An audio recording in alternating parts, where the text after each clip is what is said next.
Sir ఒకప్పుడు ఊర్లో ఇప్పుడు పిచ్చుకలు కనిపించట్లేదండి. వాటి ఆవాసం పోయింది. మామూలుగా పక్షులు గూడు నిర్మించేది ఎప్పుడంటే గుడ్లు పెట్టే టైం వచ్చినప్పుడే గూడు నిర్మిస్తాయి. కాబట్టి ఆ సమయాన్ని ఉపయోగించాలి. పావురాలు అనేది పెంచితే చుట్టుపక్కల అందరికీ నష్టం జరుగుతుంటుందని, రెక్కల నుంచి వచ్చే పదార్థం క్యాన్సర్ వ్యాధికి వస్తుందని ఇటువంటి రకరకాల రూమర్స్ ఉంటాయి. ప్రకృతిలో ఏ జీవైనా ఏ జాతి అయినా దాని మనుగడ అనేది సహజ సిద్ధంగా జరగాలి. జరగకపోవడం వల్ల తామర తుంపరగా వాటి యొక్క సంఖ్య ఉండాల్సిన దానికంటే ప్రకృతి సహజంగా కాకుండా మేనీఫోల్డ్ పెరిగిపోయింది.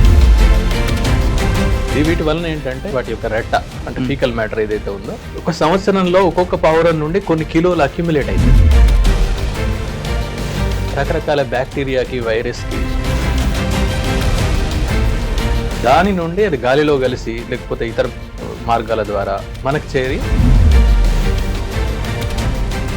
మన దేశంలో అంతరించిపోతున్న పక్షి జాతులు ఏమున్నాయి? గ్రేట్ ఇండియన్ బస్టర్డ్ బట్టమేక పక్షి, పాలపిట్ట అంటే దాని యొక్క సంఖ్య ఇప్పుడు 50% తగ్గింది.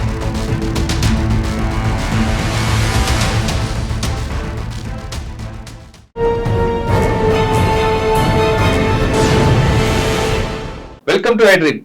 పక్షుల వల్ల మనుషులకి ఎలాంటి లాభాలు నష్టాలు జరుగుతుంటాయి, అసలు అంతరించిపోతున్న పక్షి జాతి సంపదను ఎలా మనం కాపాడుకోవాలి అనే విషయంపై మనతో మాట్లాడడానికి రామ్మోహన్ గారు FRO ప్రస్తుతం అంటున్నారు. ఆయన అడిగి పిచ్చుక అనే పక్షితో పాటు ఎన్ని పక్షులు అంతరించిపోతున్నాయి, ఈ పక్షులన్నీ కూడా కేవలం బుక్స్లో చదువుకునే రోజులు వస్తాయా, లేదు గతంలో లాగా మన కళ్ళ ముందు చెట్టు ముందు పెరిగే పక్షులు కనబడతాయా విషయాన్ని సార్ నాడు తెలుసుకున్నాం. సార్ నమస్తే అండి. నమస్కారం అండి. సార్ ఒకప్పుడు ఊర్లో పొద్దున్న లేస్తే కాకి, పిచ్చుక, రామచిలుక అన్ని పక్షులు మన పేర్లు కూడా తెలియని చిన్న చిన్న పక్షులు ఇంటి ముందు పైన చెట్ల దగ్గర రావడం, అవి ఆ పిలుపులతోనే మనందరం లెగడం అన్నది మీకు చూస్తుంటారు, గ్రామీణ ప్రాంతం కాబట్టి నేను విన్నాను, చూశాను. అసలు ఆ అరుపులు కేకలు వింటేనే మనలో ఒక ఉత్సాహం వస్తుంది. అది ఒక సెక్టర్ వరకు ఒక జోన్ వరకు అయిపోయింది. ఇప్పుడు అటువంటి పిలుపుల కోసం అటువంటి పక్షులు చూడడానికి అడవులకు వెళ్లాల్సిన పరిస్థితి వస్తుంది. అంటే పట్టణాలు మన అర్బన్ అయింది కాబట్టి, అపార్ట్మెంట్ కల్చర్ వచ్చింది కాబట్టి కాంక్రీట్ జంగిల్లో అవన్నీ కనుమరుగవుతున్నాయి. అవి అర్బన్ కల్చర్ కాకుండా మనం రూరల్కి వెళ్ళిన తర్వాత కూడా కనుమరుగే అవకాశాలు కనిపిస్తున్నాయి. ఆ విధంగా ఇప్పుడు అంతరించిపోతున్న పక్షులు ఏవి ఉన్నాయి, వాటిని కాపాడాల్సిన బాధ్యత ప్రభుత్వానిదేనా ప్రజలది కూడా? సార్ బాగుంది మీ టాపిక్. నిజంగా ఎన్నుకోవడం, దీని గురించి మాట్లాడాలని మీరు అనుకోవడం నిజంగా చాలా అభినందించదగ్గ విషయము. Thank you. అయితే ముఖ్యంగా పక్షులు ఏంటంటే మీరు ఈ మధ్యలో అంతర్జాతీయ నివేదికలు వాటిని కనుక పరిశీలించినట్టయితే జీవ వైవిధ్యం పైన కొన్ని నివేదికలు వచ్చాయి. వాటిలలో వివిధ జీవజాతుల మనుగడ ఏ విధంగా ఉంది అనే దాని గురించి ఎప్పటికీ జరుగుతుంటాయి అన్నమాట. దాంట్లో ఇప్పుడు భూమిపైన ఎన్నో రకాల జీవులు ఉన్నాయి, మొక్కలు ఉన్నాయి, జంతువులు ఉన్నాయి. జంతువుల్లో కూడా చిన్న చిన్న ఇన్సెక్ట్స్, కంటికి కనిపించినటువంటి దగ్గర నుంచి మొదలుపెట్టి పెద్ద పెద్ద తిమింగలాల వరకు ఉన్నాయి. అయితే మనం చూసే ఉంటాం ఇప్పుడు ఉభయచరాలు, పక్షులు, సరీసృపాలు, క్షీరదాలు ఇలా అన్నీ ఉన్నాయి. వీటన్నింటిలోకెల్లా ఎక్కువగా మనుగడ ప్రమాదంలో పడినటువంటి వాటిలలో పక్షులు ఉన్నాయి, ఉభయచరాలు ఉన్నాయి. రీసెంట్గా ఒకటి స్టేట్ ఆఫ్ ఇండియాస్ బర్డ్స్ అని ఒక రిపోర్ట్ వచ్చింది 2023లో. అది మొన్ననే ఈ మధ్యలో వచ్చింది, జస్ట్ ఒక 2-3 నెలల కింద దాన్ని విడుదల చేశారు. దాంట్లో ఏం చేశారంటే ఇండియాలో ఉన్నటువంటి పక్షులు సుమారు 1200 పైన ఉంటాయి. 1200 జాతులు నేను చెప్పేది. ప్రపంచంలో 11,000 జాతులు ఉంటాయి, 11,000 పైనే. మన ఇండియాకు వచ్చేసరికి అవి 12 నుంచి 1300 మధ్యలో ఉంటాయి. అయితే వీళ్ళు అధ్యయనం చేసింది ఏంటంటే 950 సుమారు వాళ్ళు అధ్యయనం చేసింది. 942 ఏదో ఉంది నంబర్ చేస్తే దాంట్లో సుమారు 178 పక్షి జాతులు వాటి యొక్క మనుగడ ప్రమాదంలో పడింది. వెంటనే సంరక్షణ చర్యలు చేపట్టాలి అనేటువంటిది వాళ్ళు చెప్పినటువంటిది. అంటే ప్రపంచవ్యాప్తంగా చూసినా కూడా దీనిపైన పరిశోధనలు చేసేటువంటి సంస్థలు చెప్పే విషయం కూడా అదే. వాళ్ళు ఏం చెప్పారంటే ఉన్న ప్రపంచ జాతులలో, పక్షి జాతులలో 40% మేరకు వాటి మనుగడ ప్రమాదంలో పడింది. జనాభా తగ్గిపోవడం కాదు, ఆ జాతి అంతరించడం, ఆ జాతి అంతరించే పరిస్థితి వచ్చేసింది అనమాట. ఇక దానికి మీరు ఇందాక చెప్పారు, మనం లేవడంతో యాక్చువల్గా అవి వినుకుంటూ లేసేవాళ్ళం. కానీ ఇప్పుడు ఆ పరిస్థితి మొత్తం అసలు వినడం, చూడడం లేదు, వినడం కూడా లేదు. దానికి ప్రధానమైనటువంటి కారణాలు ఏంటంటే వాటి యొక్క ఆవాస నష్టం. అంటే ఇప్పుడు మనం ఉన్నాం, మనకు ఇల్లు, మన ప్రాంతం, మన ఆవాసం. దానికి వెజిటేషన్ అంటే అది ఉండేటువంటి చెట్లు, ప్రధానంగా చెట్లు, లేకపోతే కొన్ని గ్రౌండ్ బర్డ్స్ కూడా ఉంటాయి, క్రింద గడ్డిలో ఉండేటువంటి బర్డ్స్ కూడా ఉంటాయి. లేకపోతే కొన్ని బర్డ్స్ నీళ్ళల్లో ఉంటాయి, వాటిని వాటర్ బర్డ్స్ అంటారు. ఇందాక నేను చెప్పినట్టు కొన్ని పూర్తిగా భూమి మీదనే ఉంటాయి, అంటే గ్రౌండ్ బర్డ్స్, అవి నేల మీదనే ఉంటాయి. అలాగే కొన్ని గ్రాస్ ల్యాండ్ బర్డ్స్ ఉంటాయి, అంటే గ్రాస్ ల్యాండ్స్, గడ్డి ఎక్కడైతే మైదానాలు ఉంటాయో, గడ్డి పెరుగుతున్నటువంటి ప్రాంతాలు అక్కడ మాత్రమే ఉంటాయి. అలాగే కోస్టల్ ఏరియాలో, తీర ప్రాంతంలో, అక్కడ ప్రత్యేకమైనటువంటి వాతావరణంలో అక్కడ కొన్ని రకాల పక్షులు ఉంటాయి. అలాగే అంటే తీర ప్రాంతం, నేను చెప్పేది తీర ప్రాంతాలు. అలాగే మ్యాంగ్రోవ్ ఫారెస్ట్ ఉన్నాయనుకోండి, మాడ అడవులు అంటాం మనం. మాడ అడవుల్లో అదో రకమైన, అంటే నేను ఎందుకు చెప్తున్నానంటే ఆవాసం అనేది అన్నిటికీ ఒక రకంగా ఉండదు. మడ అడవుల్లో ఒక రకమైన ఆవాసం ఉంటుంది, గడ్డి మైదానాలలో ఒక ఆవాసం ఉంటుంది, మామూలుగా అడవులు ఒక రకమైనటువంటి ఆవాసం. ఈ ఆవాసాలన్నీ కూడా దెబ్బతింటున్నాయి, అన్నీ పోతున్నాయి క్రమక్రమంగా. దానికి కారణం అర్బనైజేషన్ కావచ్చు, లేకపోతే రకరకాల అభివృద్ధి కార్యక్రమాల పేరుతోటి వాటిని మొత్తం నాశనం చేయడం కావచ్చు. సో వాటి ఫస్ట్ ప్రధానంగా ఆవాసం దెబ్బతినడం అనేది ప్రధానమైంది. రెండవది వేట, చంపేయడము, ఇలాంటివన్నీ చేస్తుంటారు. ఇంకా కొన్ని కారణాలు ఏంటంటే ఈ మధ్య వచ్చినటువంటి మార్పులు, పెస్టిసైడ్స్, ఇన్సెక్టిసైడ్స్ ఇలాంటివి. ఇప్పుడు మనం ఉదాహరణకి పక్షులన్నిటికీ ఒకే రకమైనటువంటి ఆహారపు అలవాట్లు ఉండవు. కొన్ని విత్తనాలు తింటాయి, కొన్ని పళ్ళు తింటాయి, కొన్ని ఇన్సెక్ట్స్ తింటాయి, కీటకాలు, పెస్ట్స్ ఇట్లాంటి వాటిని తింటాయి. కొన్ని చిన్న చిన్న బల్లులు, తొండలు, లేకపోతే ఎలుకలు ఇలాంటి వాటిని పట్టుకొని తింటాయి. కొన్ని చేపలు తింటాయి. సో రకరకాల ఆహారపు అలవాట్లు ఉంటాయి వాళ్ళ జాతిని బట్టి, అది పెరిగినటువంటి ప్రాంతాన్ని బట్టి, అది అక్కడ ఉన్నట్టు అక్కడ క్రియేట్ అయ్యి అక్కడ ఉద్భవించింది అనమాట అది. కాబట్టి దానికి ఆ విధంగా ఏర్పడతాయి. నేను ఇందాక చెప్పిన దానికి దీనికి లింక్ ఏంటంటే అది కూడా వీటికి సమస్యగా మారిపోయింది. ఎలా అంటే ఫర్ ఎగ్జాంపుల్ పెస్టిసైడ్స్ మనం ఉపయోగిస్తున్నాం, ఇన్సెక్టిసైడ్ ఉపయోగిస్తుంటాం. వీటి ఆహారం ఏంటి? ఇన్సెక్ట్స్. వీటి ఆహారం పెస్ట్. అవి తింటాయి. అవి తిన్నప్పుడు ఆ ఇన్సెక్టిసైడ్స్ దానికి ప్రయోగించి ఉన్నాయి కాబట్టి అవి వీటి యొక్క లోపలికి పోయేటువంటి అవకాశం ఉంటుంది.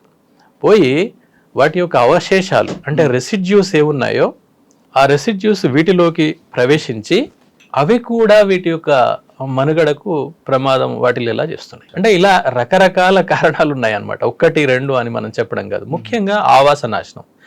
చెప్తున్నట్లుగా 3 రకాలు. ఒకటి వాటికి ఉండాల్సిన చెట్లు గానీ అవి లేకపోవడం, వేట, ఇలాంటి అవశేషాలు ఏదైతే మనం పెస్టిసైడ్స్, ఇన్సెక్టిసైడ్స్ మనం ఏవైతే విస్తృతంగా విశృంఖలంగా ఉపయోగిస్తున్నామో, అంటే మన అవసరం మేరకు మనం ఉపయోగిస్తాం. అంటే పంట చీడపీడల నుండి కాపాడుకోవడం కోసం మనం ఉపయోగిస్తాం. కానీ అది ఇండైరెక్ట్ గా ఏం చేస్తుంది, వాటి మీద ఆధారపడి బతికేటువంటి ఇతర పక్షులను నాశనం చేసేస్తుంది. అలా అన్నమాట. సో ఇలా చాలా రకాలుగా వీటితో పాటు ఇంకా కొన్ని చిన్న చిన్న కారణాలు కూడా ఉంటాయి. ఫర్ ఎగ్జాంపుల్ మనం అభివృద్ధి కార్యక్రమాల కోసం ఎన్నో వందల వేల చెట్లను మనం నాశనం చేసేస్తుంటాం. అక్కడ ఏంటంటే డెవలప్మెంటల్ అనేది ప్రయారిటీ, డెవలప్మెంటల్ యాక్టివిటీస్ మన ప్రయారిటీ, పెరుగుతున్నటువంటి జనాభా. కానీ అక్కడ కొన్ని సందర్భాల్లో ఏమవుతాయంటే కొన్ని బర్డ్స్ కొన్ని ప్రాంతాల్లోనే వస్తాయి, అన్ని చోట్ల అన్ని రావు. ఇప్పుడు తీర ప్రాంతం అన్నాం, తీర ప్రాంతంలో వచ్చేటి తీర ప్రాంతంలోనే వస్తాయి, మరో చోట ఇక్కడ రావు అవి. ఓకే. అలాగే ఇప్పుడు మీకు ఇందాక గతంలో కూడా మనం మాట్లాడుకొని ఉంటాం బట్టమేక పక్షి అనేటువంటి, అది కొన్ని ప్రాంతాల్లోనే పరిమితమై ఉంది, అది ఇంకెక్కడా లేదు. అలాగే ఇంకా జడన్ స్కోర్సర్ అనేటువంటిది మన దగ్గర కలివికోడి అని ఉండేది కడప. అది చివరిసారిగా 2002లోనేమో రికార్డ్ అయింది, ఇప్పటి వరకు రాలేదు. కేవలం అక్కడనే ఉంటుంది, అది ఇంకెక్కడ లేదు. అది జస్ట్ చిన్న చిన్న పాకెట్స్ ఉంటాయి. ఇట్లా ఉంటే వాటిని ఏమంటారంటే మన ఫారెస్ట్రీ పరిభాషలో దాన్ని ఎండమిక్ స్పీషీస్ అంటారు, ఎండమిసిటీ అంటారు. అంటే ఏం లేదు, ఒక ప్రాంతానికి పరిమితమై ఉండేటువంటిది, అది ఏదైనా కావచ్చు. ఓకే. అయితే కొన్ని మిగతా వాటికి దీనికి ఇక్కడ సమస్య ఏంటంటే ఇది కేవలం చిన్న ప్రాంతంలోనే ఉంది కాబట్టి, ఒక ప్రత్యేకమైనటువంటి ప్రాంతానికి పరిమితమైంది కాబట్టి ఏమన్నా అయిందనుకోండి మొత్తానికే జాతి అంతరిస్తుంది.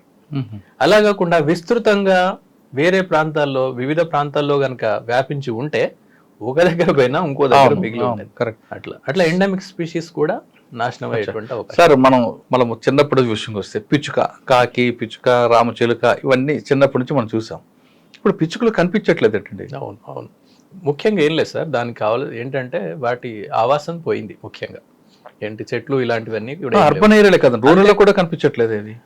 రూరల్ ఏరియాలో కూడా ఇప్పుడు మనం ఇదివరకు చిన్న చిన్న ఇళ్ళు, గుడిసెలు, థ్యాచ్డ్ హౌసెస్, గడ్డితోటి ఉన్నటువంటి ఇళ్ళు, పెంకుటిళ్ళు ఇలాంటివి ఉండేవి. వాటికి ఉండడానికి, ఆ గూడు పెట్టడానికి కావాల్సినటువంటి స్పేస్ ఉండేది. ఇప్పుడు there is no space for it. పిచ్చుకలు ఎన్ని రకాలండి? మామూలుగా మన దగ్గర ఉండేది ఒకటే రకం. మన దగ్గర ఉండేది గూడ్లు ఉండేవి, చెట్లకో ఇళ్ళకో కనిపిస్తుండేవి. వాటిలలో వచ్చి అది నెస్ట్ బిల్డింగ్ చేసేటి. అయితే ఎప్పుడైనా పక్షులు ఎప్పుడు కూడా ఏం చేస్తాయంటే, మామూలుగా పక్షులు అవి గూడు నిర్మించేది ఎప్పుడంటే గుడ్లు పెట్టే టైం వచ్చినప్పుడే గూడు నిర్మిస్తాయి, అంతే.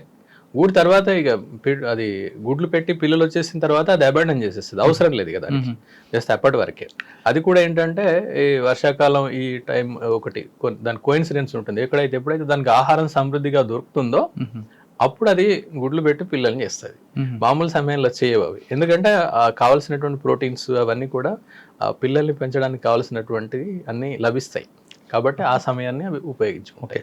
సార్ పిచ్చుక గూడు ఎలా కడుతుంటదండి? ఆ నైజం చక్కగా ఆర్ట్ ఉంటదంటే అసలు దాన్ని మనం న్యాచురల్ ఇన్స్టింక్ట్స్ సార్ అవన్నీ కూడా సహజాతాలు. ఇక మీరు అదన్నారు కదా, ఇంకా మీరు ఈ పక్షి బాయా వీవర్ బర్డ్ అని ఉంటుందండి, వీవర్ బర్డ్, దాన్ని గిజిగాడు అంటాం.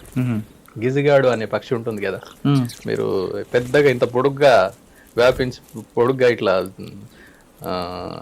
మొత్తం అల్లికతోటి ఇలా ఉంటుంది చూసారా? అవును. ఎక్కడెక్కడ తాటి చెట్లకు, ఈత చెట్లకు, లేకపోతే బావులలో ఇక్కడ పెట్టిద్ది అది. సో అల్లిద్ది అది మొత్తం అల్లిద్ది. అది దాని కొన్ని నెలల టైం తీసుకుంటుంది అనమాట, కొన్ని వారాల నుండి నెలలు తీసుకొని మొత్తం అల్లిద్ది. అది అల్లిన తర్వాత దాంట్లో అది వేరే మగపక్షి చేస్తుంది ఆ పని. ఆడపక్షిని మళ్ళీ వచ్చిన తర్వాత అప్పుడు అవి జత కట్టి అవి గుడ్లు పెట్టి పిల్లల్ని అంటాయి.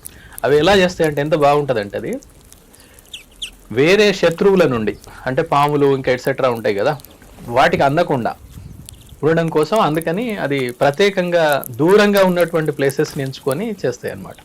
ఇప్పుడు మీరు బావిలో చూడండి, బావి లోపలికి కొన్ని చెట్ల యొక్క కొమ్మలు ఇట్లా వాలి ఉంటాయి, దానికి పెడుతుంది అది, సో ఎవరు రాకుండా అలా. అవేంటంటే వాటికి ఇన్స్టింక్ట్స్, సహజాతాలు అంటాం కదా. సహజాత పిచ్చుక ఆడపిచ్చుకు పెడుతుందా, మగ పిచ్చుకు పెడుతుందా ఇది అల్లికంతని? అంటే ఇక దాంట్లో అంత పర్టికులర్గా ఏం లేదు, చేస్తాయి, రెండు చేస్తూనే ఉంటాయి, రెండు చేస్తాయి. కానీ ఈ బాయా వీవర్ బర్డ్ లో మాత్రం మగపక్షి చేస్తుంది, ఓన్లీ మగపక్షి చేస్తుంది. అయితే వీటిపైన చాలా ఎక్కువగా పరిశోధనలు జరగాల్సిన అవసరం ఉందండి. అసలు యాక్చువల్గా చాలా తక్కువ మనకు తెలిసినటువంటిది, ఎస్పెషల్లీ ఇండియాలో. ఇతర మన దేశంలో అంతరించిపోతున్న పక్షి జాతులు ఏమున్నాయి? మనం ఇందాక చెప్పుకున్నట్టుగా ముఖ్యంగా ఇప్పుడు గ్రేట్ ఇండియన్ బస్టర్డ్ ఇదివరకు మనం మాట్లాడాం, బట్టమేక పక్షి. అట్లనే జడన్ స్కోర్సర్ అని అది కూడా చెప్పుకున్నాం, ఏది కల్వికోడి అనేటువంటిది. అలాగే ఇంకా ఏది ఫ్లోరికన్, లెస్సర్ ఫ్లోరికన్ అని ఒకటి ఉంటుంది, ఫ్లోరికన్ అనేటువంటి, అది కూడా మన దగ్గర ఉన్నటువంటిదే. అది కూడా ఇప్పుడు కనిపించట్లేదు. అక్కడ దాకేందుకు ఇప్పుడు లేటెస్ట్గా వచ్చిన ఈ రిపోర్ట్, నేను ఇందాక చెప్పినటువంటి రిపోర్ట్లో వాళ్ళు మెన్షన్ చేసింది పాలపిట్ట. పాలపిట్ట అంటే దసరా నాడు దాన్ని చూసి చాలా మనకు సంస్కృతి పరంగా కూడా we are connected with it. So దాని యొక్క సంఖ్య ఇప్పుడు 50% తగ్గింది. పాలపిట్ట అనేటువంటిది చాలా కామన్ బర్డ్, అది వెరీ కామన్ బర్డ్. అది అసలు కనబడట్లేదు. కనబడపోయేసరికి ఇప్పుడు ఏమైంది, దాన్ని పట్టుకొచ్చి మరి దాన్ని వేటాడి పట్టుకొచ్చి చూపెట్టడానికి ప్రయత్నం చేస్తున్నారు. దాని కారణంగా అంటే యాక్చువల్గా అది దానికి ప్రొటెక్షన్ ఉంది వైల్డ్ లైఫ్ ప్రొటెక్షన్ యాక్ట్లో. దాన్ని కనుక పట్టుకుంటే జైలుకి తీసుకెళ్తారు. తెలియదు, ఈ విషయాలు ఎవరికి తెలియదు. సార్ రామచిలుక అది కూడా అంతరించిపోతుంది అంటారు? అంటే ఉన్నాయి, వాటి స్టేటస్ అయితే పర్వాలేదు ప్రస్తుతానికి, కానీ ముందు చెప్పలేం. ఎందుకంటే ఇప్పుడు అవి పళ్ళు తినేటువంటివి, ఫ్రూగివోరస్ అంటారు వాటిని. అంటే ఓన్లీ పళ్ళ మీదనే ఆధారపడి బతుకుతాయి. అందులో మన దగ్గర మామూలుగా ఉన్నటువంటివన్నీ కూడా 3-4 రకాలు ఉంటాయి. ఒకటి మీరు చెప్పిన రామచిలుక, అలెగ్జాండర్ అండ్ పారకీట్ అంటారు దాన్ని, పారకీట్స్. ప్యారెట్స్ కాదు ఇవి, ప్యారెట్ అని మనం లూజ్ గా చెప్పేస్తాం కానీ ప్యారెట్ కాదు. ప్యారెట్ అంటే పెద్దగా ఉంటది, అదొకటి. అంటే దాని అవయవ నిర్మాణంలో తేడాలు ఉంటాయి అన్నమాట, దాని శరీర నిర్మాణంలో. ఇంకొకటి రోజ్ రింగ్డ్ పారకీట్ అని ఒకటి ఉంటుంది, అంటే దానికి ఇక్కడ రింగ్ లాగా ఉంటుంది, రోజ్ కలర్ లో ఉంటుంది, అందుకని రోజ్ రింగ్డ్ పారకీట్ అంటారు దాన్ని. ఇంకొకటి ప్లమ్ హెడెడ్ పారకీట్ అని ఉంటుంది. ప్లమ్ హెడెడ్ అంటే దాని యొక్క తల ఎరుపు రంగులో ఉంటుంది. ప్లమ్ అంటే పండు, రేగు పండు లాంటిది, ఎరుపు రంగులో ఉంటుంది. ఇవి 3 వేర్వేరు జాతులు, వేర్వేరు జాతులు, అది వేరే ఇది వేరే ఇది వేరే, కానీ 3 మాట్లాడతాయా? మాట్లాడడం. రామచిలుక ఒకటి అది మిమిక్ చేస్తుంది, మాట్లాడడం అని కాదు. ఏంటి? Copy, mimicry. మిమిక్రీ అంటే ఏంటి? మనం చెప్పింది మళ్ళీ చెప్పడం. అలా దానికి ట్రైనింగ్ ఇస్తే కొన్ని అవకాశం ఉంటుంది అనమాట, అంతే. సరే, ఇంకా పావురాలు అనేది పెంచితే ఆ చుట్టుపక్కల అందరికి నష్టం జరుగుతుంటదని, పావురాలు రెక్కల నుంచి వచ్చే పదార్థం క్యాన్సర్ వ్యాధికి వస్తుందని, ఇటువంటి రకరకాల రూమర్స్ ఉంటాయి. సార్ అదేంటంటే ఇప్పుడు యాక్చువల్గా ఈ పావురాలు అనేటువంటి ఎక్కడి నుంచి వచ్చినాయంటే, మనకు అడవులలో కూడా పావురాలు ఉంటాయి, రాక్ పీజియన్స్ అని ఉంటాయి.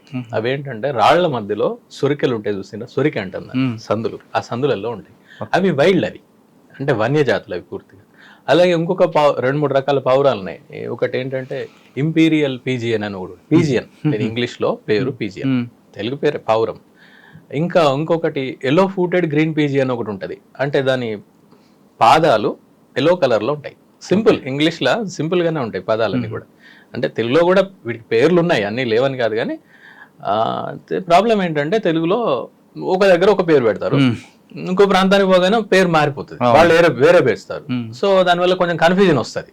కాబట్టి ఇంగ్లీష్ లో అది సింపుల్, అది ఎక్కడికి పోయినా అదే పేరు ఉంటుంది. కాబట్టి ఆ పేరును మనం చెప్పడం కానీ లేకపోతే మనం మాట్లాడుకోవడం కానీ సౌకర్యవంతంగా ఉంటుంది, అంతే, ఇంకా వేరే ఏం లేదు ఇక్కడ. పావురాలు నష్టం జరుగుతాయి. అయితే ఇక్కడ ఏంటంటే ఈ ఇందాక నేను చెప్పిన రాక్ పీజియన్ ఏది ఉందో, ఆ రాక్ పీజియన్ యొక్క డిసెండెంట్స్ అన్నట్టు ఇవన్నీ మన దగ్గర ఉన్నటువంటివి, వీటిని మనం పెంచుతున్నాం. ఈ పెంచడం వల్ల ఇప్పుడు ఇక్కడ సమస్య ఏంటంటే, సరే ఏదైనా కూడా ప్రకృతిలో ఏ జీవైనా ఏ జాతి అయినా దాని మనుగడ అనేది సహజ సిద్ధంగా జరగాలి. ఓకే, సహజ సిద్ధంగా అంటే దాంట్లో అవి పెరగడం కానీ, అది పుట్టడం కానీ, పెరగడం కానీ, చనిపోవడం కానీ ఇలాంటి జరగాలి. కానీ ఇక్కడికి వచ్చేసరికి పావురాల విషయంలో ఏమైందంటే, మనం వాటిని ప్రత్యేకంగా చూసి వాటిని మనం పెంచడము, వాటికి ఆహారం అందించడం ఇలా చేస్తున్నాం. అలాగే దానికి నేచురల్ ప్రిడేటర్ లేకుండా పోయింది. అంటే ఇప్పుడు ఏ జాతి అయినా కూడా ఇంకొక జాతి దానిని చంపి తినడమో, దాని యొక్క జనాభాని రెగ్యులేట్ చేయడం ఇలా జరుగుతుంటది. ఇక్కడికి వచ్చేసరికి ఇది లేదు.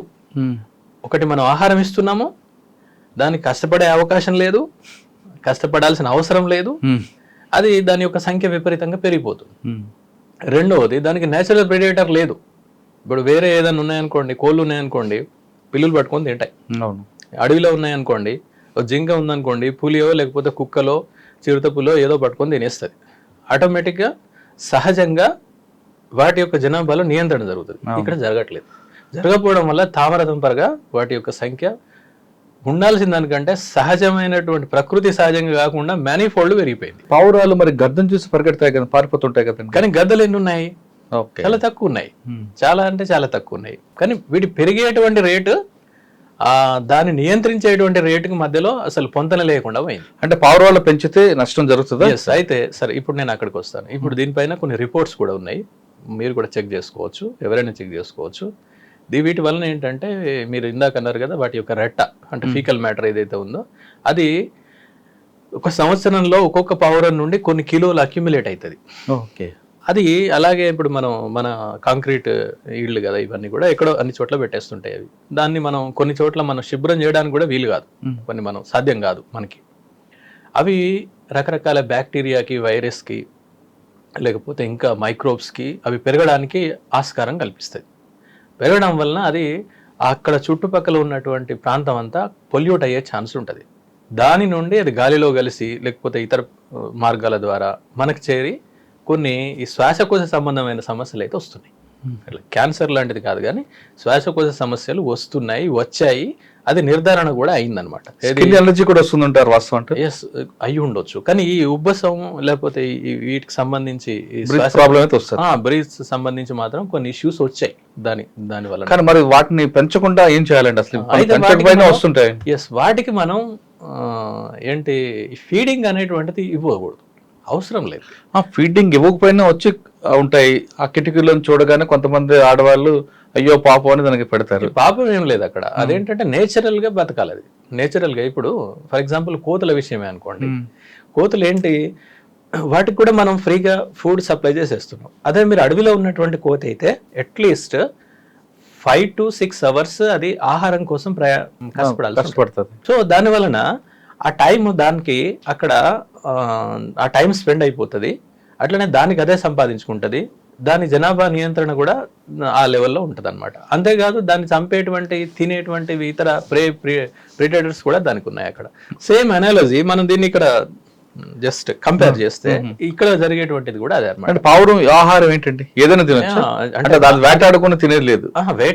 అవి అలాంటిది ఏం లేదు. కానీ మామూలుగా ఇవి గింజలు తినేస్తాడు. సీడ్స్, ఏమైనా సీడ్స్ ఉంటే వాటిని తింటాయి. అంటే చాలా సీడ్స్ తినేటువంటి, ఇప్పుడు పిచ్చుక ఉందనుకోండి, అవి కూడా సీడ్స్ ఎక్కువగా తినేటువంటివే. కొన్ని ఆమ్నివోరస్ కూడా ఉంటాయి, కొన్ని జాతులు. అండ్ ఆమ్నివోరస్ అంటే అన్ని తినేస్తాయి, అన్ని రకాలు. కానీ కొంతమంది పావురాలని అదే పనిగా పెంచుతుంటారు. అంటే మనకేంటంటే కొన్ని మానవ పరిణామ క్రమంలో కొన్ని జాతులను మనం డొమెస్టికేట్ చేసుకున్నాం కదా, మచ్చిక చేసుకున్నాం.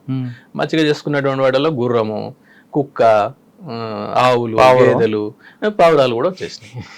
పావురాలని ఇది వరకు మనం మెసెంజర్స్ కూడా ఉపయోగించేవాళ్ళం. వార్తలు తీసుకెళ్ళడం అదంతా చేసేది కరెక్టే అదంతా. కానీ అప్పుడున్నటువంటి జనాభా ఇప్పుడు పోల్చినప్పుడు చూసినప్పుడు మాత్రం దీని వలన చాలా సమస్యలు వస్తున్నాయి. అంతేకాదు కొన్ని అప్పుడప్పుడు యాక్సిడెంట్స్ కూడా అవుతున్నాయి వీటి వల్ల.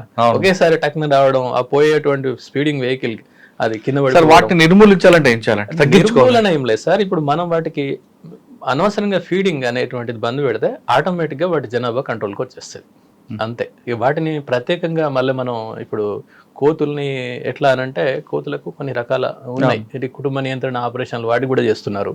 అలాగే మనం ఇష్టం వచ్చినట్టు ఆహారం ఇవ్వడము, ఏదో భక్తితోటి మనం చేయడము. సరే, అది మనకు విశ్వాసాలు ఉంటే ఉండొచ్చులేండి, కానీ దాని యొక్క ఫలితాలు మరి ఇట్లా ఉన్నాయి కదా. అంటే పావురాలు పెంచడం వల్ల అనర్థాలు వస్తాయి. తప్పకుండా ఇవన్నీ ప్రూవ్ అయిపోయినాయి. ముంబై లాంటి ప్లేసెస్ లో కేసెస్ కూడా నమోదైనాయి దీనికి సంబంధించి. అలర్జీ వచ్చేసి ఇట్లా ప్రాబ్లం. ఎస్, అంటే ఎవరైతే అందరి విషయంలో కాదు, ఇప్పుడు మరి అందరికి వస్తున్నాయా అంటే లేదు.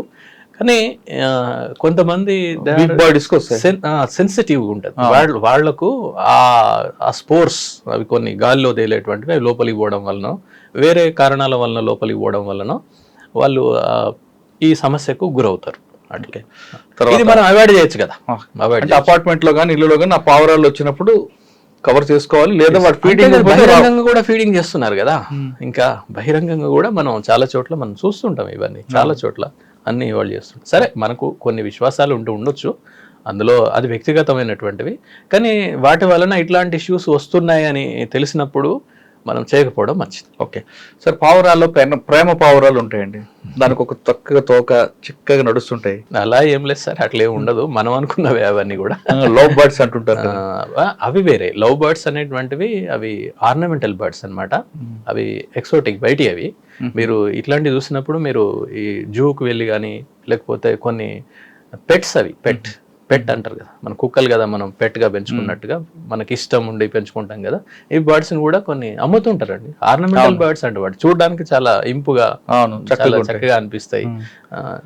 సో అది జస్ట్ ఆర్నమెంటల్ బర్డ్స్, అలంకరణ కోసం బాగుంటాయి కాబట్టి ఇళ్లలో కొంతమంది పెంచుకుంటారు. సార్, పిచ్చుకలో ఎన్ని రకాలు ఉంటాయండి? చిన్న చిన్న పిచ్చుకలు కనిపిస్తాయి, బ్లాక్ కలర్ ఉంటారు, కలర్ఫుల్ కనిపిస్తాయి. అంటే అవన్నీ కూడా సార్, అవన్నీ మీరు అన్నబెట్టి ఉంటవి. చాలా వరకు మన దగ్గర ఉండే పిచ్చుకలు అయితే మనవే, ఇదేం లేదు. ఇది డొమెస్టిక్ గా ఉన్నటువంటి స్పారోస్ మన అన్ని కూడా మనం ఇళ్లలో మనం చిన్నప్పుడు చూసినాయి కానీ ఇప్పుడు ఏమైనా కనిపిస్తాయి.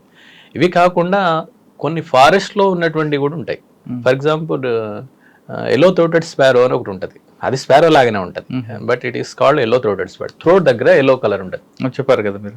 థ్రోట్ దగ్గర ఎల్లో రంగు ఉంటుంది అనమాట. చిన్న ఉంటాయండి బ్లాక్ కలర్ లో. అవి ఇందులో చాలా రకాలు ఉంటాయి సార్. పిచ్చుక కాదు అది, అంటే మరో రకమైనటువంటి, ఇప్పుడు ఎన్నో రకాల ఇందాక నేను అన్నాను కదా ఆర్నమెంటల్ బర్డ్స్ బయట నుంచి వచ్చినటువంటి కూడా ఉంటాయి. ఏంటి అడవుల్లో కానీ ఇంకా ఇతర ప్రాంతాల్లో కూడా పిచ్చుక లాగా ఉండేటువంటివి ఎన్నో ఉంటాయి. పిపిట్స్ అని ఉంటాయి. పిపిట్ దాని పేరు. ఇప్పుడు మీరు ఎప్పుడైనా వరి కళ్ళం దగ్గరికి పోయినప్పుడు కళ్ళం అంటాం కదా మనం, ధాన్యం అంతా చేస్తూ ఉంటారు, గుంపులు గుంపులుగా వచ్చేస్తాయి. అవి ఎక్కువగా పిపిట్స్ అని ఉంటాయి. వాటిని అందులో ముఖ్యమైన ప్యాడీ పిపిట్ అని ఉంటుంది. అది ప్యాడీ అంటే ధాన్యం కదా అని పేరు, సింపుల్ గా ఉంటది అంతే. వరి ధాన్యం దగ్గరకు వచ్చేటువంటి స్పారోని పోలినటువంటి బర్డ్ అన్నట్టు, దాని పేరు పిపిట్. ఇట్లా పిపిట్స్ చాలా రకాలు ఉంటాయి. దాన్ని చూసి మనం అట్లా అనుకుంటే అనుకోవచ్చు. ఓకే, ఇంకా చిన్న చిన్న బర్డ్స్ ఎన్నో ఉంటాయి. ఇప్పుడు ఫర్ ఎగ్జాంపుల్ సన్ బర్డ్స్ అని ఉంటాయి. ఆ సన్ బర్డ్స్ చిన్నది చాలా, దాంట్లో కూడా మళ్ళీ ఎన్నో రకాల పర్పుల్ సన్ బర్డ్ నేను ఒకటి చెప్పాను. ఇవేం చేస్తాయి, వీటి యొక్క ఆహారం ఏంటంటే ఫ్లవర్స్ లో ఉన్నటువంటి మకరందం ఉంటది కదా, ఆ మకరందాన్ని అవి తీసుకుంటాయి. బటర్ఫ్లై లాగా. బటర్ఫ్లై లాగా. అందుకని దాని ముక్కు ఇలా చిన్నగా ఉంటుంది. బర్డ్ ఇంతే ఉంటది, ఒక 10 to 20 grams ఉంటుంది. అది సన్నగా ఉండి దాని ముక్కు లోపల నుంచి తీసుకొని వెళ్ళిపోతుంది. మనం చూడొచ్చు, మనం చాలా సార్లు ఎక్కడైతే ఈ ఫ్లవర్స్ ఉంటాయో మకరందం లోపల ఉండేది మకరందం, నెక్టార్ అంటారు, దాన్ని చేస్తుంటాయి ఇలా. అలాగే ఫ్లవర్ పెకర్ అని ఉంటది, అది కూడా చిన్న బర్డే. ఫ్లవర్స్ ని అది తింటది అనమాట. పెకింగ్ అంటే ఇట్లా కొట్టడం ఇంగ్లీష్ లో, ఫ్లవర్ పెకర్ దాని పేరు. ఆ ఫ్లవర్ పెకర్స్ లో కూడా మళ్ళీ చాలా ఉంటాయి. అలాగే మునియాస్ అని ఉంటాయి, అది కూడా చిన్న బర్డే, గింతే ఉంటది అది. అందులో 3-4 రకాల మునియాస్ ఉంటాయి. ఒకటి ఏంటంటే స్కేలీ బ్రెస్టెడ్ మునియా, దాని పేరు. బ్రెస్ట్ అంటే ఈ భాగం, స్కేలీ అంటే స్కేల్స్ లాగా ఉంటాయి, చిన్న చిన్న స్కేల్స్. అంటే ఏంటండి, మనం చిన్న చేప మీద పులుసులు ఉంటాయి, ఆ పులుసుల్లాగా సన్నటి పులుసులు ఉంటాయి కాబట్టి స్కేలీ బ్రెస్టెడ్ మునియా అంటారు దాన్ని. ఇంకో రకమైన మునియా ఉంటది, అది 3 రంగుల్లో ఉంటది. అంటే తెలుపు భాగము, ఇంకో కలరు, నలుపు రంగు, 3 రంగులు దాంట్లో కనబడతాయి దాని బాడీలో. So it is called try colour Muniya, దాని పేరు అంతే. సో ఇట్లా రకరకాలు ఉంటాయి అనమాట. ఇక ఇప్పుడు మీరు అవన్నీ పేర్లు చెప్తే మళ్ళీ మీరు కన్ఫ్యూజ్ అవుతారు. సార్ కొంతమంది అంటే కొన్ని ప్రాంతాల్లో విదేశీ పక్షులు వస్తున్నాయి ఈ సంవత్సరం, ఈ ప్రాంతంగా వస్తాయి, ఎక్కడి నుంచో సౌత్ ఆఫ్రికా నుండి వస్తుంటాయని చెప్తాను. అక్కడ నుంచి అన్ని వేల కిలోమీటర్లు వస్తాయండి ఇక్కడికి. మీకు అలాంటిది మంచి ఎగ్జాంపుల్ నేను చెప్తాను ఒకటి. సైబీరియా నుంచి వస్తాయి. సైబీరియా నుంచి ఒక పక్షి అమోర్ ఫాల్కన్ అని ఉంటది. ఫాల్కన్ అంటే ఏం లేదు సార్, ఫాల్కన్ అంటే డేగా. ఇప్పుడు గ్రద్దలు ఉన్నాయి కదా, ఎన్నో రకాలు ఉంటాయి. మనం చాలా వాటిని గద్దలు అనేస్తాం, కానీ వాటికి పేర్లు వేరు వేరు ఉంటాయి. గద్దలు ఏంటంటే, గద్దలు చేసేటువంటి పని నేను జస్ట్ 1 minute చెప్తాను. ఇప్పుడు పక్షుల్లో ఈ గ్రద్దలు అనేటువంటివి పెద్దగా ఉంటాయి. వీటి పని ఏంటంటే, ఇవి మాంసాహార పక్షులు. ఇవి దాని తత్వమే అదనమాట. అంటే దాని యొక్క అలవాటే అది, మాంసాహార పక్షి. ఇవేం చేస్తాయి, చిన్న పక్షుల యొక్క జనాభాని కంట్రోల్ చేస్తాయి, చంపేస్తాయి, వాటిని చంపేసి తినేస్తాయి అంతే. అంతేకాదు సరీసృపాలు ఉంటాయి కదా, తొండలు, బల్లులు, లేకపోతే సర్పాలు అంటే పాములు, ఇవన్నీ సరీసృపాలు. వాటి యొక్క జనాభాలను కూడా కంట్రోల్ చేస్తాయి అట్లా.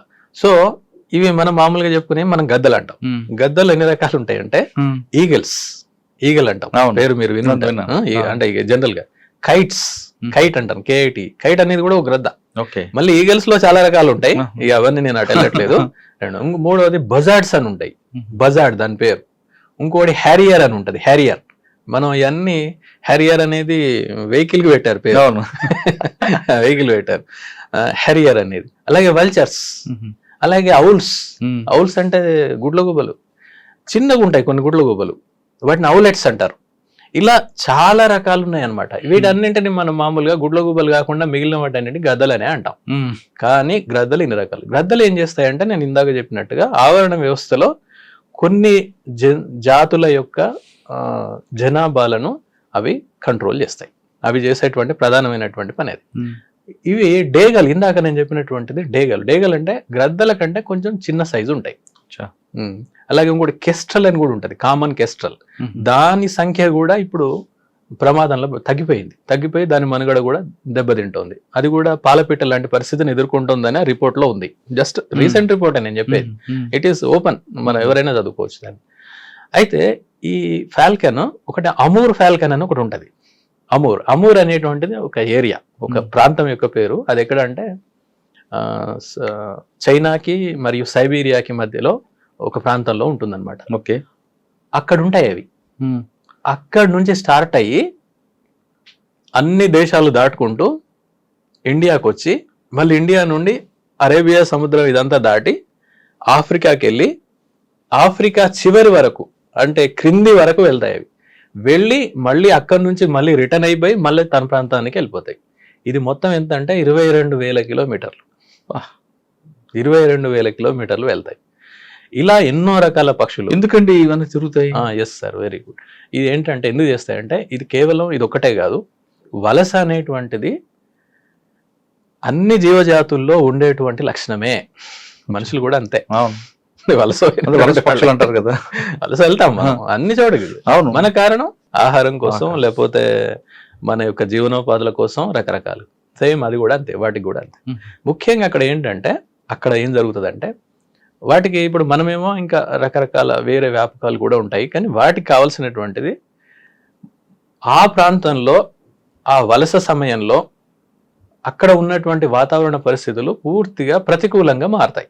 ఓకే, ఫర్ ఎగ్జాంపుల్ మనం చెప్పుకునేటువంటి ఇప్పుడు మీరు చిన్నప్పుడు కూడా చదువుంటారు పేపర్లలో పుస్తకాల్లో సైబీరియన్ కొంగల్. అవును, సేమ్ అదే సైబీరియా ఏరియా అది కూడా. సైబీరియా అనేది చాలా పెద్దది, మామూలుగా ఉండదు, అది చాలా పెద్దది, కొన్ని వేల చదరపు కిలోమీటర్ల ఏరియానో ఇంకా అంతకంటే ఎక్కువనే ఉంటుంది.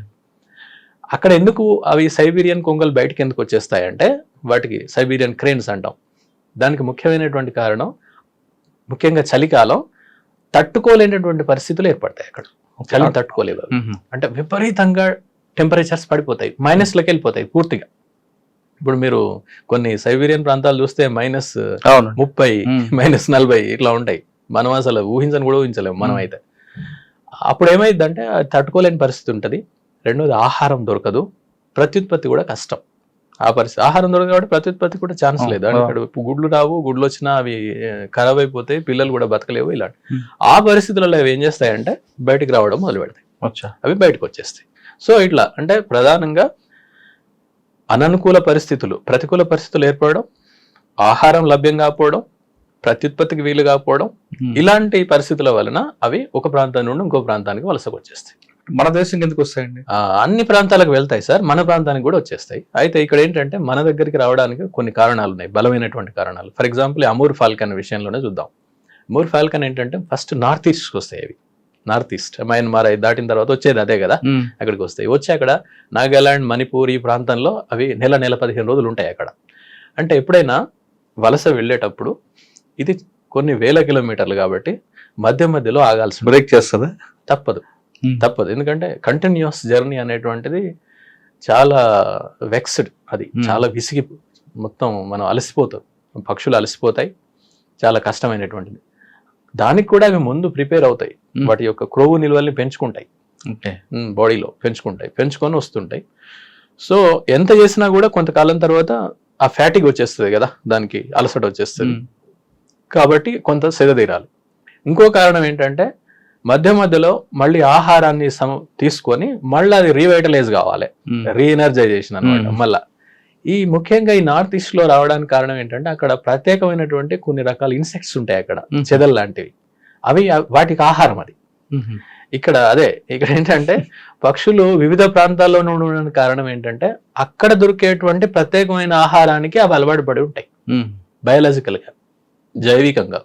సో అక్కడనే ఉంటాయి అవి, అంతే, అక్కడ మాత్రమే వాటికి దొరుకుతుంది, అవి తింటాయి, అంటే ఆ ప్రాంతంలోనే పరిమితమై ఉంటాయి అన్నట్టు.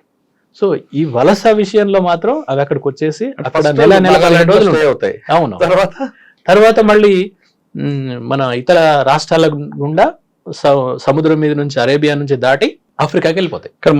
మన స్టేట్ కూడా వస్తాయి కదా, తెలంగాణ అక్కడ దాకా ఎందుకు? నేను మీకు గతంలో చెప్పాను కదా, బెజ్జూర్ ప్రాంతంలో నేను పనిచేశాను. బెజ్జూర్ ప్రాంతంలో మేము రికార్డ్ చేశాం, అమూర్ ఫాల్కన్ ఫోటో తీశారు.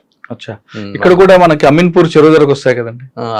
అంటే కొన్ని ఇవి రాకపోవచ్చు సార్, వేరే వలస పక్షులు వస్తాయి, వలస పక్షులు వచ్చి ఉండొచ్చు ఇంకా వేరే ప్రాంతాల నుండి కూడా, ఇప్పుడు చైనా హిమాలయాలకు అవతల. అంతేకాదు దేశంలో కూడా వలసలు ఉంటాయి. ఉదాహరణకి హిమాలయాల ప్రాంతంలో విపరీతమైన పరిస్థితులు ఏర్పడ్డాయి అనుకోండి, వాతావరణ పరిస్థితులు, వాటిని తట్టుకోవడం కోసం ఇవి దక్షిణాదికి వస్తాయి. వచ్చిన తర్వాత మళ్ళీ వెళ్ళిపోతాయి. సార్ ఒక్కసారి ఒక పక్షి బయలుదేరి చెప్పినట్లుగా ఎన్ని స్టార్ట్ అవుతాయండి? అంటే 100, 200 ఉండొచ్చు, అట్లా ఫ్లాక్స్ ఉంటాయి, ఫ్లాక్ అంటారు దాన్ని, లేక 1-2 కూడా ఉండొచ్చు. అంటే ఒక వాటి యొక్క దాని జాతిని బట్టి. అచ్చా, కానీ చూస్తుంటే ఆకాశంలో అన్ని ఒక యూనిఫామ్ గా వెళ్తుంటాయి ఎస్ సార్, ఎస్ సార్. అదేంటంటే మీరు దాంట్లో కూడా ఏరోడైనమిక్స్ అవన్నీ ఫిజిక్స్ ఉంటుంది అన్నట్టు. ఇప్పుడు మీరు కొంగల్ని చూస్తాం కదా, కొంగల్ అంటే మామూలుగా ఎగ్రెట్స్ అంటాం మనం వాటిని. మీరు ఏ పక్షులైనా చూడండి, అది వెళ్తున్నప్పుడు ఇట్లా ఏదో టీం పెట్టి ఇట్లా పోయినట్టు ఉండదు, ఇలా వి షేప్ లో వెళ్తాయి, డైమండ్ షేప్ లో వెళ్తుంటాయి. ఇలా వి షేప్ లో అంటే వెళ్తాయి. ఒక కెప్టెనా? ఎస్, ఒక ప్యాటర్న్ ఫాలో అవుతాయి అనమాట. ఎందుకంటే గాలి యొక్క ప్రెషర్ ని చీల్చుకుంటూ వెళ్ళాలి. ఓకే. ఇలా ఉందనుకోండి ప్రెషర్ ఎక్కువ ఉంటది, అంతే కదా, ఇలా వెళ్ళడం. ఇలా ఉందనుకోండి ప్రెషర్ ఇక్కడ తగ్గిపోతుంది, మిగిలినంతా డిస్ట్రిబ్యూట్ అవుతుంది. మీరు చాలా కొంచెం కీన్ గా అబ్జర్వ్ చేస్తే తెలుస్తుంది. ముందు ఏదైతే లీడ్ చేసే పక్షి ఉందో కొంత వెళ్ళిన తర్వాత ఆటోమేటిక్ గా మళ్ళీ అది వెనక్కి వస్తుంది, దాని తర్వాత ఉన్నది ముందుకెళ్తుంది. ఎందుకు? అది అలసిపోతుంది. ఆ ముందు లీడ్ చేసేటువంటిది ఆ గాలి యొక్క ప్రెషర్ కి అది అలసిపోతుంది అనమాట కొంతసేపు. దెన్ ఇంకోటి రిప్లేస్ చేస్తుంది. మనం కొంతసేపు చూడొచ్చు దాన్ని, అంటే మనకు కనిపించే మేర. మనం సరే మొత్తాన్ని అయితే చూడలేం కానీ, సో ఇలా వాటికి అవన్నీ కూడా అలా ఉంటాయి అనమాట, సహజ సిద్ధంగా వచ్చినటువంటి. సార్ ఇప్పుడు బర్డ్స్ వాక్ అంటారు, బర్డ్ వాక్. మన దగ్గర ఇక్కడ మన ఆదిలాబాద్ దగ్గర బెంజూరులో పెట్టారు, బెంజూరు పెంచకల్పేట ఈ ప్రాంతాల్లో పెట్టారు, బర్డ్ వాక్ పెట్టారు. ఇక్కడ మన మంచిర్యాల దగ్గర ఎక్కడ ఉంది అనుకుంటారు, కవ్వాల్ టైగర్ ఫారెస్ట్, దాంట్లో పెట్టారు. Okay okay okay. దానివల్ల ఉపయోగం ఏంటండి?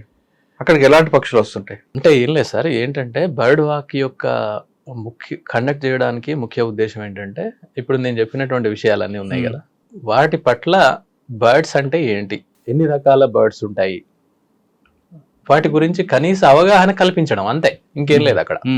సో ఇప్పుడు నేను చెప్పాను మీకు, ఎంత చెప్పినా మీరు డైరెక్ట్ గా వెళ్ళి చూసేటువంటి ఫీలింగ్ అది వేరే కదా. డైరెక్ట్ గా ఒక పక్షిని, ఇప్పుడు ఫర్ ఎగ్జాంపుల్ అది వుడ్ పెక్కర్ అనేది ఒకటి ఉంది, వుడ్ పెక్కర్ ఇట్లా వడ్రంగి పిట్ట అంటారు.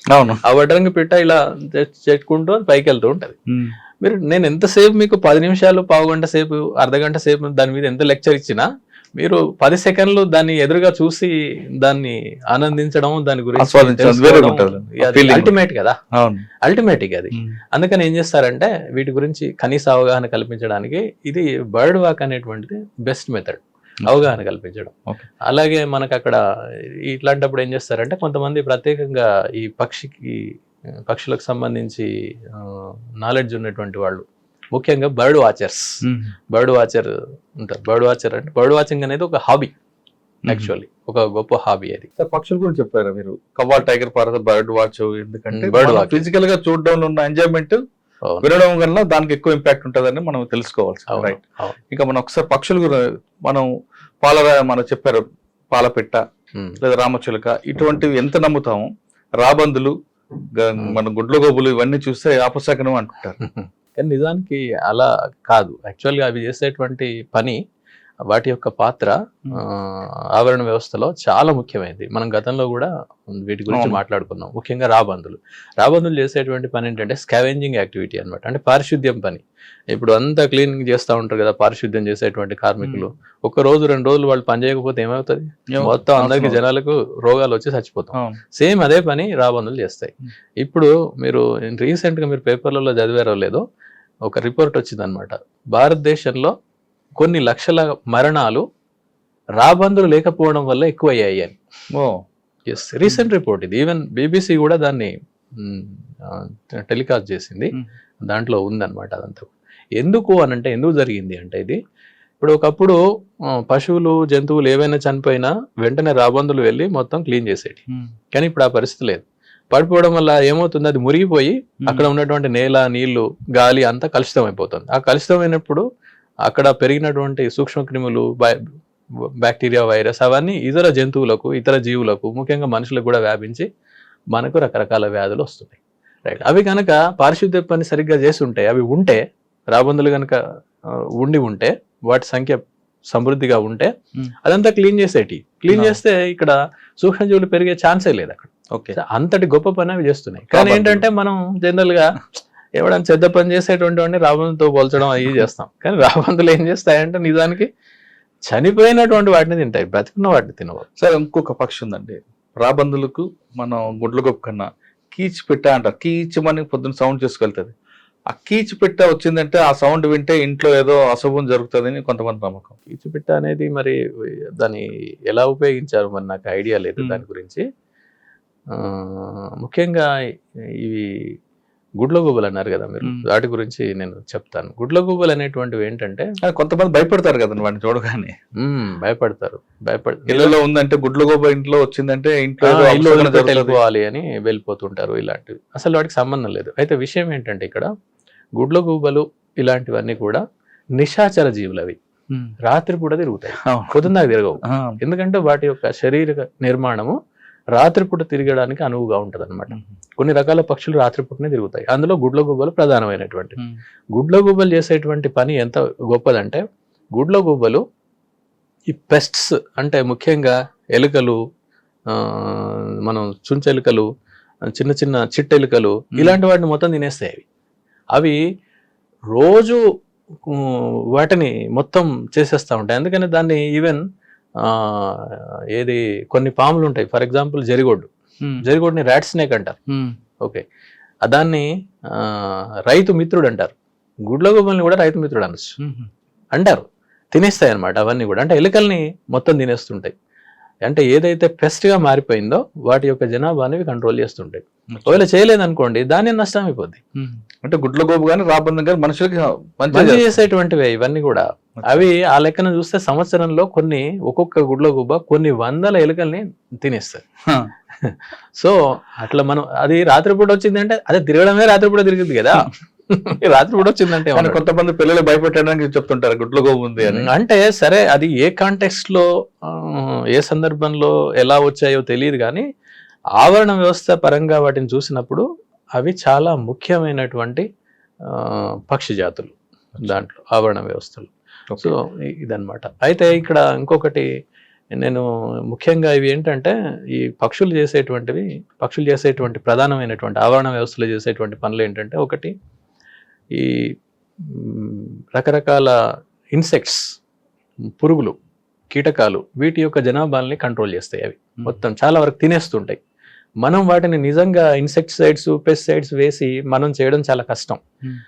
పక్షులే వాటిని తీసేయడం దాన్ని ఏమంటారంటే బయాలజికల్ కంట్రోల్ అంటారు, జీవ నియంత్రణ అన్నట్టు. అదంతా కూడా అవి చేసేటువంటి పని. దాన్ని కనుక లెక్క కడితే మనం కొన్ని వందల వేల కోట్లలోకి వెళ్తుంది మనం దాన్ని అట్లా చేస్తే. అంటే ఆవరణ వ్యవస్థ పరంగా సేవల్ని కనుక చూస్తే. అంతేకాదు అవి ఇంకా ఏమేం చేస్తుంటాయి అనంటే, అవి పక్షులు ఇంకా వేరే వాటికి ఆహారం కూడా.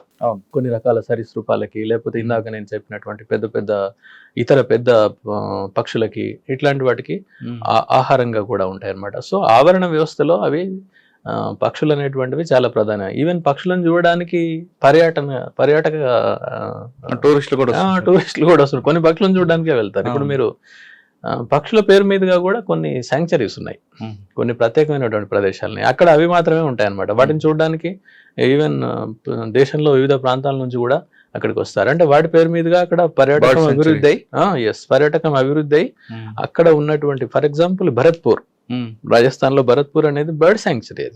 బర్డ్ శాంక్చరీ అట్లా చాలా బర్డ్స్ ఎక్కడ రాజస్థాన్ లో ఉంటుంది. అక్కడ దాకా మన ఇక్కడ నేలపట్టు, ఆంధ్రాలో నేలపట్టు శాంక్చరీ, అది కూడా అంతే. వలస పక్షులు వస్తాయండి అక్కడికి, పెలికాన్స్ వస్తాయి, ఇలా వస్తుంటాయి. ఈ వచ్చినటువంటివి అక్కడక్కడ కొన్ని ప్రాంతాల్లో చాలా ముఖ్యమైనటువంటివి. వలస వచ్చినప్పుడు వాటికి ఏంటంటే, అవి ఎక్కడైతే ఏ ప్రాంతం గుండాగానైతే వెళ్తున్నాయో ఆ ప్రాంతాన్ని సురక్షితంగా ఉంచాల్సినటువంటి బాధ్యత అక్కడ ఉన్నటువంటి వాళ్ళది. అలాగే ఎక్కడైతే విడిది చేస్తాయో అవి ఆ ప్రాంతాన్ని కూడా ప్రొటెక్షన్ ఇవ్వాలన్నమాట, వాటికి ఏం కాకుండా. మళ్ళీ కొంతకాలం ఉండి మళ్ళీ వెళ్ళిపోతాయి. కానీ గతంతో పోలిస్తే ఇప్పుడు కొంచెం ప్రజల్లో కూడా అవగాహన వచ్చింది. అంతేకాదు ఈ వలస జాతులు ఏవైతే ఉన్నాయో వీటిని, వాటి యొక్క బాగోగులను, అంటే వాటికి హాని కలగకుండా చూడాల్సినటువంటి బాధ్యత అందరికీ, అన్ని దేశాలకు ఉందని చెప్పేసి వీటి మీద కొన్ని ఒప్పందాలు ఉన్నాయి, అంతర్జాతీయ ఒప్పందాలు. అవి ఫర్ ఎగ్జాంపుల్ ఒకటి బాన్ ఒప్పందం అని ఉంటుంది. బాన్ అది సిటీ, అక్కడ జరిగినటువంటిది అన్నట్టు.